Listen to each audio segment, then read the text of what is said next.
Alors, chapitres 1 à 4, on commence fort, l'empereur démon. Notre protagoniste, Zhuo Yifan, n'est pas n'importe qui. C'est littéralement l'un des cultivateurs les plus puissants de son monde, un empereur démon craint et respecté à travers tout le continent. On parle d'un niveau de puissance absolument stratosphérique. Il a passé des centaines d'années à perfectionner son art, à maîtriser des techniques que la plupart des cultivateurs ne peuvent même pas imaginer. Il possède des artefacts légendaires, des connaissances ancestrales et un pouvoir qui fait trembler les cieux. Zhuo Yifan vit dans une forteresse majestueuse, entouré de disciples qu'il a personnellement formés pendant des décennies. Ces disciples ont atteint eux-mêmes des niveaux de cultivation impressionnants grâce à ses enseignements. Il leur a tout donné, techniques secrètes, ressources précieuses, protection, sagesse. Il les considérait comme sa famille, ses héritiers spirituels. La trahison, moment dramatique, mais voilà le coup de poignard. Lors d'une nuit qui devait être une célébration, ses 10 disciples les plus proches, ceux en qui il avait le plus confiance, orchestrent un piège mortel.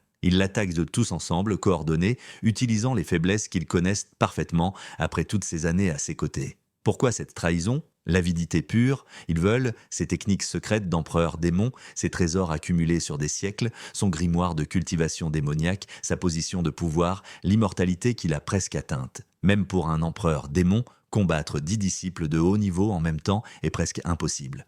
Zhuo Yifan se bat avec rage et désespoir, mais il est submergé. Le combat est apocalyptique, des montagnes s'effondrent, le ciel se déchire.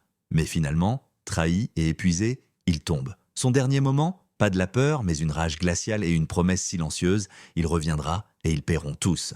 La renaissance, un nouveau départ. Au lieu de mourir définitivement et de disparaître dans le néant, quelque chose d'extraordinaire se produit. L'âme de Zhuo Yifan, trop puissante pour simplement s'éteindre, est projetée à travers le temps et l'espace. Elle fusionne avec le corps d'un jeune homme également nommé Zhuo Yifan. Qui est ce nouveau Zhuo Yifan ? Un serviteur de Baran dans le clan Zhuo, une famille noble de cultivateurs. Mais ce n'est pas n'importe quel serviteur, c'est le pire serviteur possible. Voici sa situation catastrophique. Le nouveau corps, méridiens endommagés depuis la naissance, presque impossible de cultiver, considéré comme un déchet par absolument tout le monde. Aucune aptitude à la cultivation selon tous les tests, physiquement faible, maladif, 17 ans et toujours au premier niveau de cultivation de base, sa position sociale, serviteur de rang le plus bas dans sa propre famille, méprisé même par les autres serviteurs, corvées les plus humiliantes, battues régulièrement par les disciples, zéro respect, zéro dignité. Le clan Zhuo est une grande famille de cultivateurs avec une hiérarchie stricte. Le jeune Zhuo Yifan original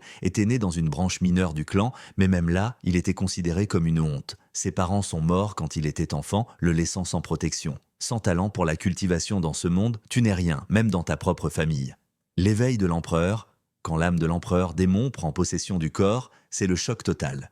Lui qui commandait des armées, qui faisait plier les cieux, se retrouve dans un corps pathétique, incapable de canaliser la moindre parcelle de son ancienne puissance. Mais il a quelque chose que personne d'autre n'a, des connaissances accumulées sur des centaines d'années, des techniques que ce monde a oubliées, des secrets de cultivation que même les plus grands maîtres actuels ignorent, et surtout une volonté de faire forgée dans des siècles de combat. Il réalise rapidement où il est, environ 300 ans dans le passé, dans un monde qui n'a pas encore vu l'ascension de l'empereur démon. Ces traîtres ne sont même pas encore nés. C'est une page blanche et une opportunité de vengeance à long terme. Les premiers jours sont brutaux. L'empereur démon, habitué au respect absolu, doit encaisser. Des coups de pied de disciples arrogants, des insultes constantes, des tâches dégradantes comme nettoyer les latrines, le regard méprisant de tous, mais il observe, il apprend, il comprend la structure du clan, les relations de pouvoir, qui sont les alliés potentiels, qui sont les menaces. Et surtout, il commence à examiner ce nouveau corps, cherchant un moyen de le réparer et de recommencer sa cultivation. Sa première découverte, les méridiens endommagés peuvent être réparés, avec les bonnes techniques. Techniques que justement, lui seul connaît.